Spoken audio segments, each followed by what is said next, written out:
How to view transaction history on Libertex. First of all, open the app on your device and make sure you are logged in.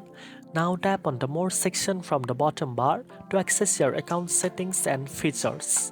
Next, navigate to the Report section. Here you can view your complete transaction history, including deposit, withdrawal, trades, and other account activities. The transaction history provides detailed information such as date, amount, and payment methods, helping you keep track of all your account activity.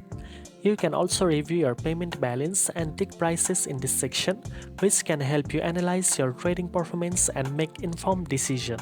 Checking your transaction history regularly ensures you are aware of your account movement and helps you manage your trading funds efficiently.